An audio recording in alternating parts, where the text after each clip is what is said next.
Thank you for taking this moment to breathe and to listen to what can change your life forever. My name is Uniqueness, and I'm the founder of Starpreneurs TV, How to Dominate the Decade talk show, World Women Conference, and the Awards, the creator of Coral Desk, the coach of the Changemakers, and co-author of the book From Zero to Success. My mission is to empower through education. And I want to congratulate you because today you have invested in your personal growth by taking time to be with us. Thank you for joining us. It is my distinct honor today to bring to you Rick Denley. Rick's successful career has spanned several decades and seen him lead Canadian divisions for multinational based in Japan, France, USA, and Germany.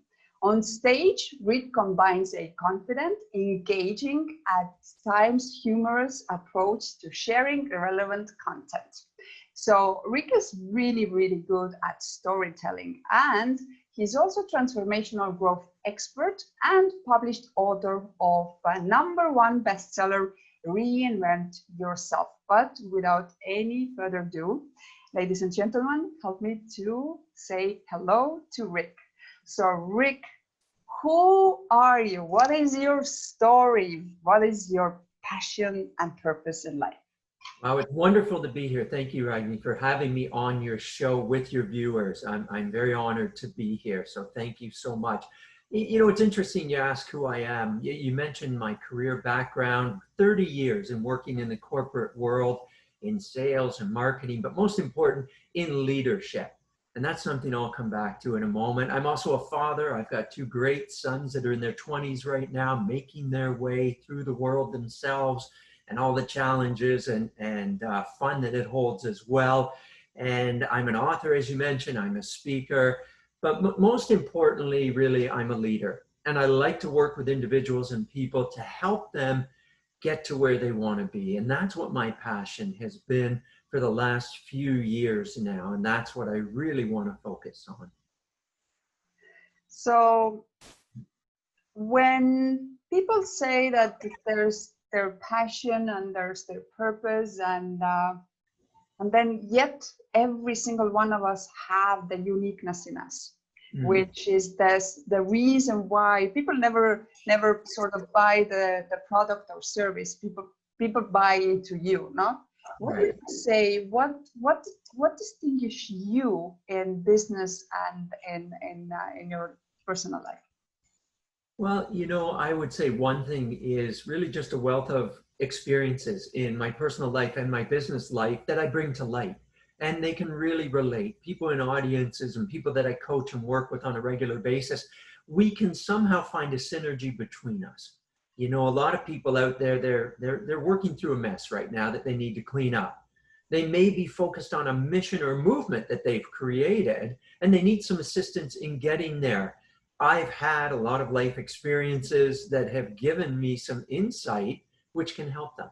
And that's where I like to give back and help others in a very, as I said, passionate way, you know, to help people understand their why, but then make it come true for them as well.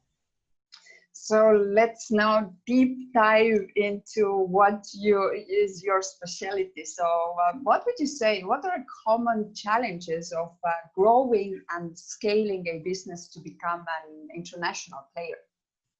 Yeah, that's a very good question, and especially right now. There's been a lot of challenges in companies. You know, the common words out there, we've had to pivot, we've had to change and things like that. And I like to talk about change to start with, to get everybody's mindset around it a little bit.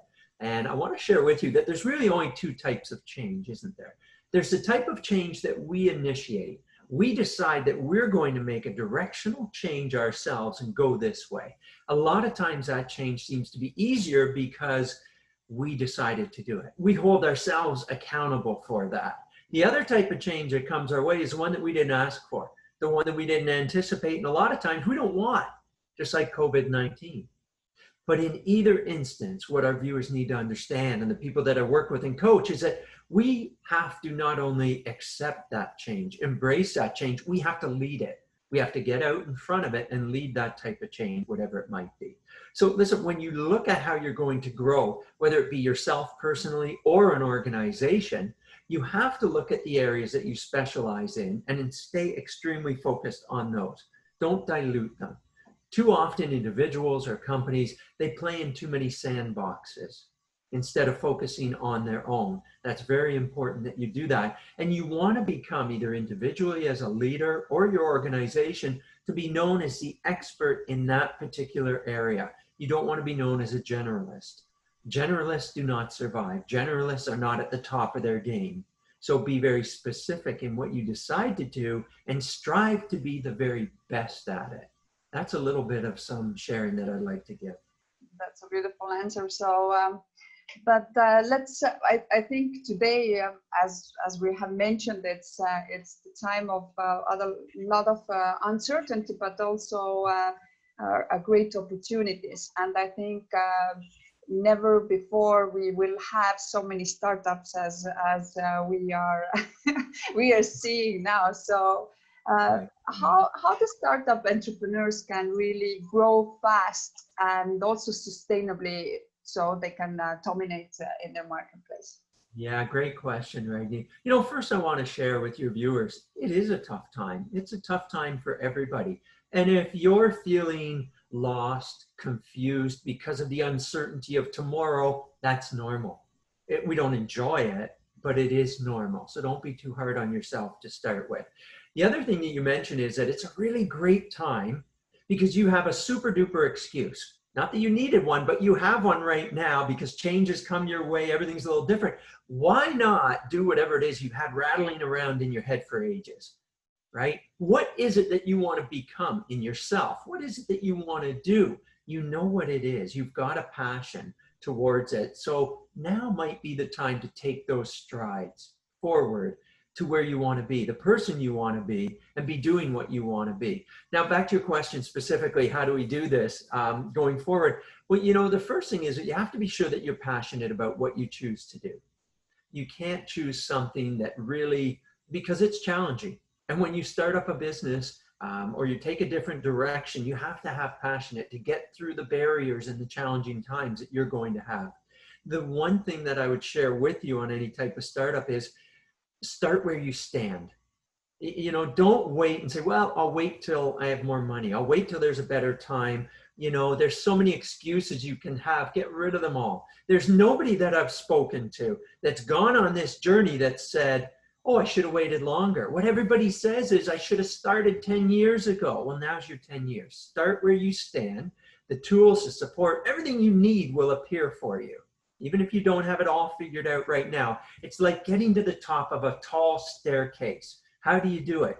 You do it one step at a time. Take the first step. Start with your close network. And I'm not talking family or friends because they might not understand what you're doing and they'll probably go again, no, don't do that. That's not a good idea. Play it safe. And safe doesn't get you to where you want to be. You know, you want educated advancements in what you're doing. Look to your network. When I left corporate industry after 30 years, 3 years ago, I looked to my network that I had built, my close network to start with, because they knew me. My credibility already existed. So when they started working with me, that wasn't as difficult a sell or a climb to get them on board. They said, yeah, we're happy to work with you. Start off in small increments and work your way along. But start off with that network that you've built. And everybody has one. Doesn't matter of your age or the amount of years you have in your industry. Everybody's got a network. Figure out what it is and start working with them right away. That'll gain the most traction in the earliest time. So it's the as they say, your network is your net worth. So in the end of the day, and the dream client list is also number one, where to sort of start all our things. Yeah.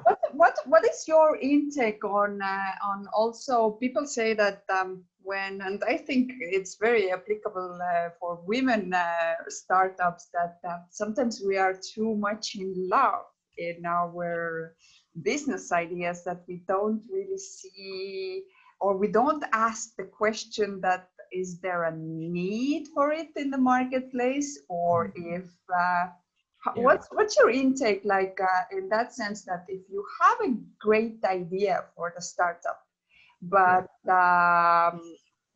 you don't really know if it's something that you like or whether the wider public will also like it. What would you recommend to do there? Yeah, be flexible at the beginning. You want to take your idea and begin molding it. And what you want to do is take your idea to start with and start putting it out to some of your trusted people, your trusted advisors. Again, not friends, not family, okay? Other people that you've built relationships with, people that will tell you the honest truth, people that will be your clients and your customers as you go forward. These are the people in your network. I call them an advisory council, a little advisory group. And I had it when I started. I still have it now.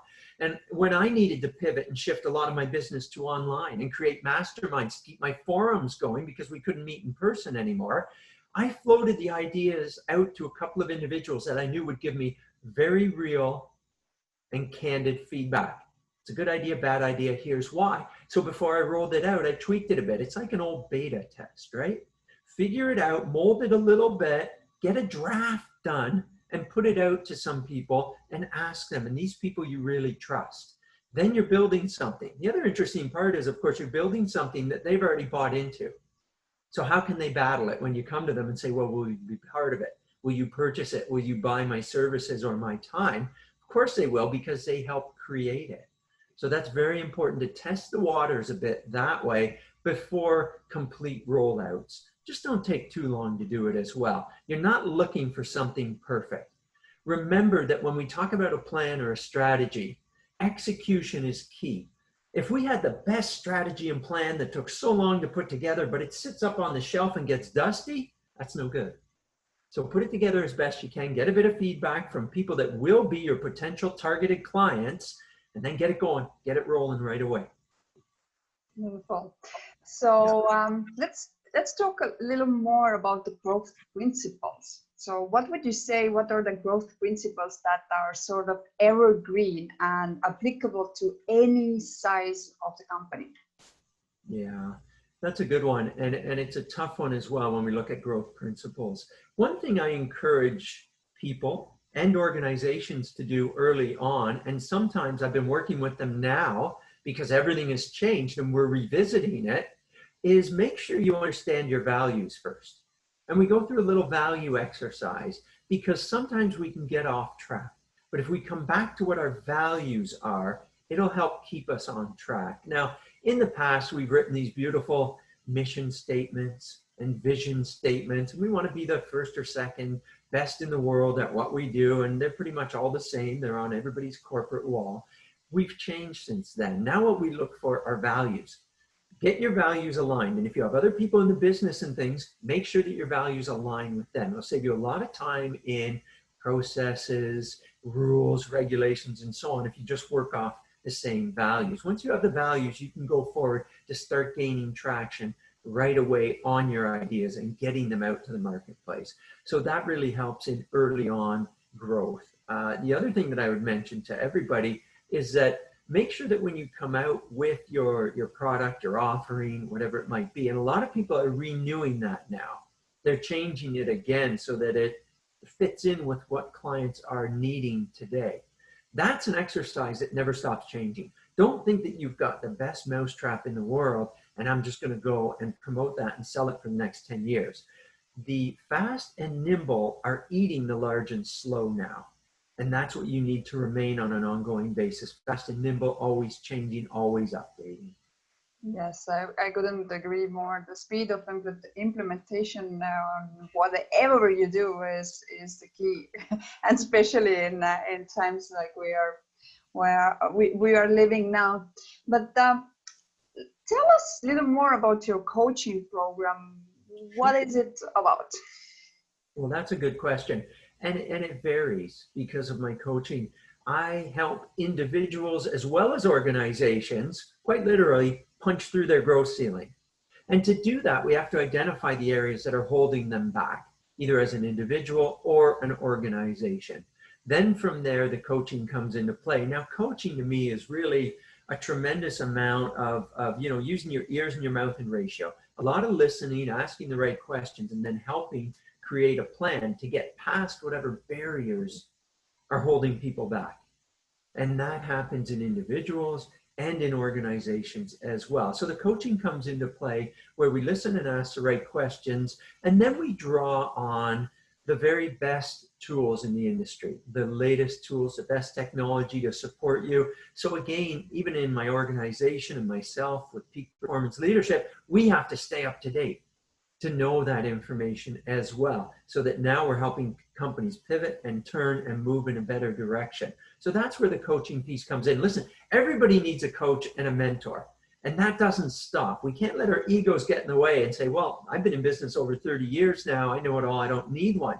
I have a coach and mentor, specifically in the area for myself in keynote speaking, because that's something I want to excel and get better and better at. When I chose to work on some philanthropy and give back to a cause that I like to, which was fighting cancer, I took up, and you'll see this old picture of me behind here that has me with my boxing glove on. I decided to become an amateur boxer to raise money and awareness for cancer. And do you think I knew what I was doing? I was going to step in the ring and literally fight somebody. This is real fighting, amateur status. No, so I got a coach. I have a mentor and a coach, and I work with them all the time to improve myself.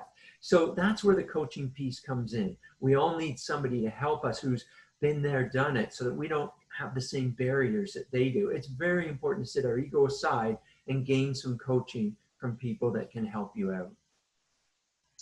You have also written a book, and I see that you have it behind you. So Reinvent Yourself. Tell us about this book. Where did you get the idea, and why did you write it? Thank you. The book came out early April, actually on my birthday, April 9th of this year. And people said, wow, that's really good timing. Reinvent yourself, because everybody has to reinvent themselves. Well, I've been writing the book for over a year, as most authors know, as you do as well. And we both have, such a wonderful person and publisher for us and promoter in Michael Butler. And we're both with the publishing company that he has, Beyond Publishing. So I just want to get that plug in for him. If you're writing a book or want to get a book out, Beyond Publishing is wonderful. You can speak to Michael. But I wrote the book for the same reason that I do what I do now and why I left corporate world. I want to help people. I figured out a bit of a formula. What people don't know about me, Ragni, is that my first degree out of school many years ago was engineering. So I've got this engineering background as well. It creeps up on me sometimes, and I use it to my advantage. And what I did was create a formula, a winning formula for reinventing yourself. And it's in the book. And then the book helps people do the things they need to get to where they want to be.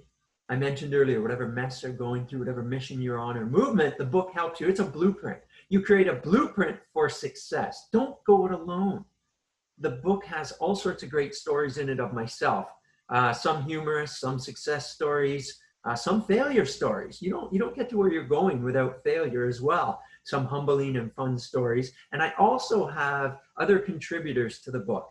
There are some other authors that have put their stories in that might, I'll say, connect better with the audience and myself. So there's a variety in there for individuals to read about. And I created the book to help others. And now it's interesting, I didn't anticipate it, but I had so many people ask me for the coaching piece and beyond it that we've actually developed now a workbook and a program.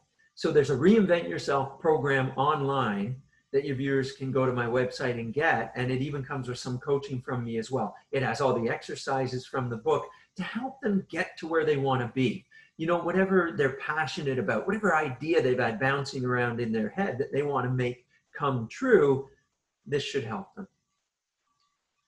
That's great. So what would you say, what the future will bring Rick as coach, author, and it's actually interesting to see how do you see the future as also public speaker, because the arena is changed dramatically for us today. So what do you see? What's the future bringing?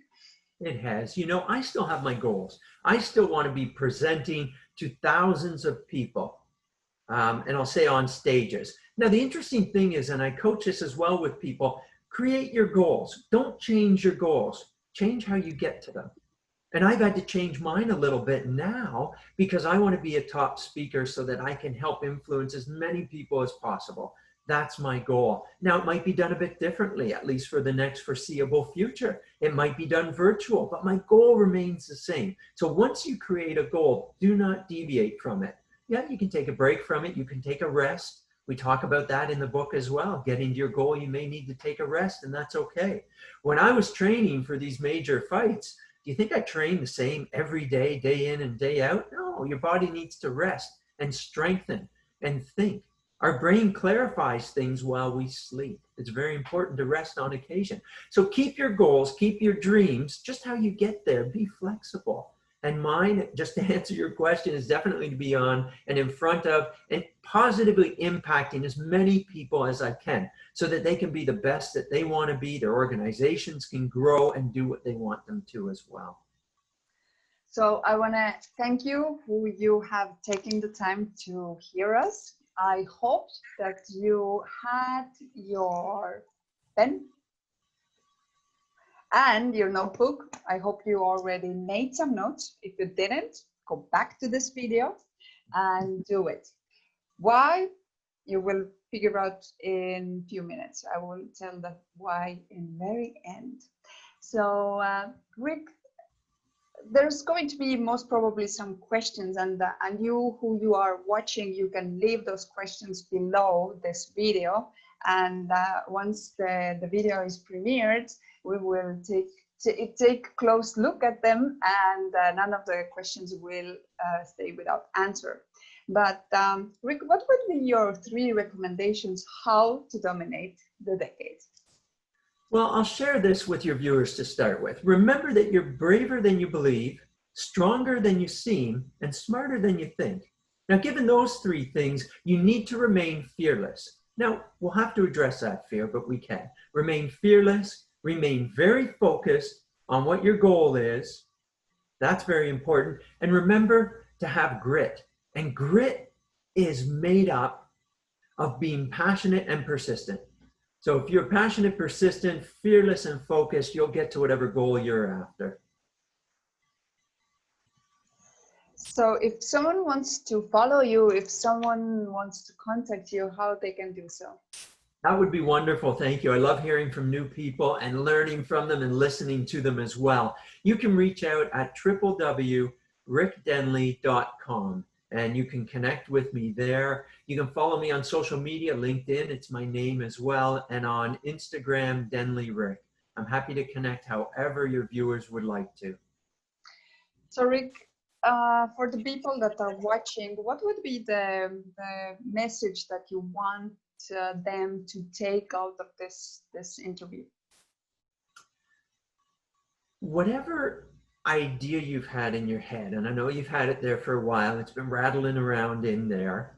As I mentioned earlier, start now. Even small steps get you to your goal sooner. Okay, don't let fear, don't let distractions, don't let barriers get in the way.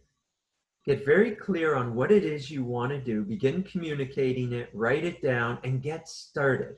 Even if it's not perfect, the journey is not smooth. It will bob and weave like this, but that's okay.